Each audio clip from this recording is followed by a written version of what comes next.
The real you is not a puppet which life pushes around. The real deep down you is the whole universe. You are something the whole universe is doing in the same way that a wave is something that the whole ocean is doing.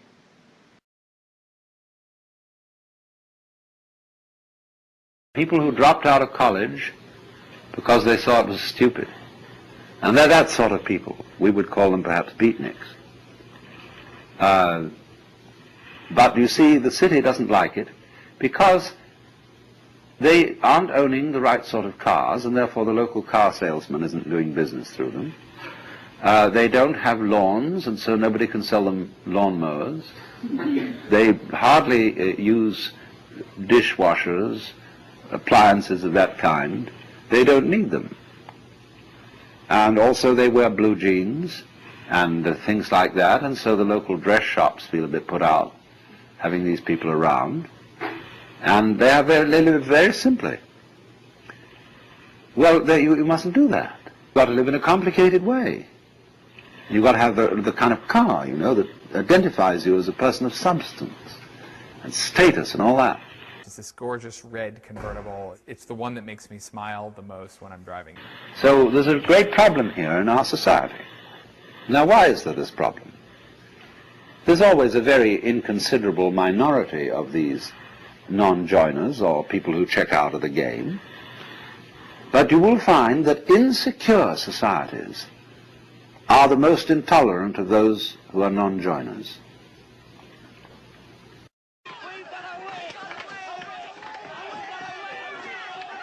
They are so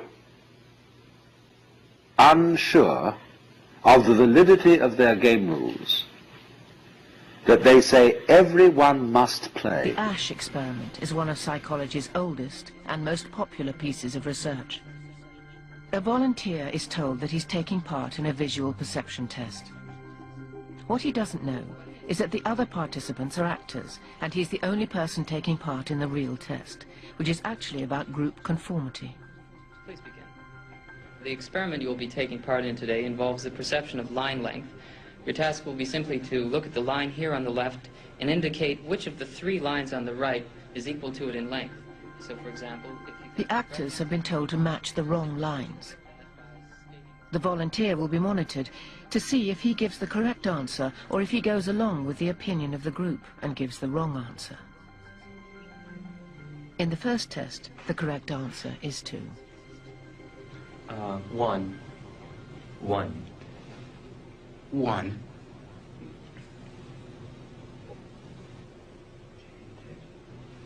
2. 1. Once again, the correct answer is 2. 3. 3.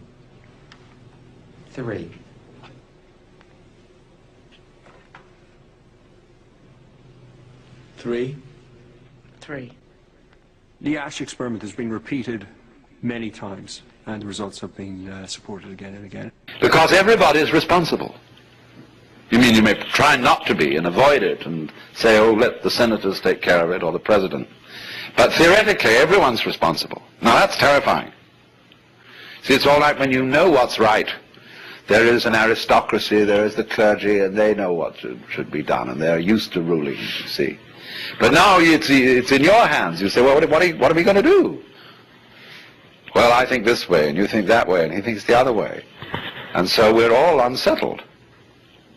And therefore, we become more and more conformist. Individualism, rugged individualism, always leads to conformism, because people get scared.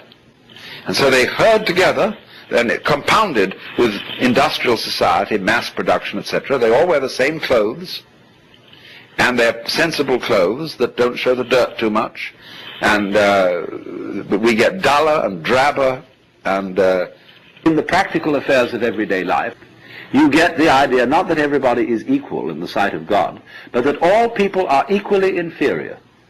And that's why all bureaucracies are rude, why the police are rude, and why you're made to wait in lines and are obstreperous income tax individuals and all that sort of person. Because everybody's a crook. Everybody's equally inferior. See, that becomes the parody of democracy. Even though they don't join our game, they tell us, you see, what you're doing is only a game. It's okay, I'm not going to condemn you, but it is only a game, and we up on that mountaintop are watching you. We love you, we have compassion for you, and but excuse please, we aren't going to join. So that gives the community great strength, because it tells the government in no uncertain terms that there's something more than government.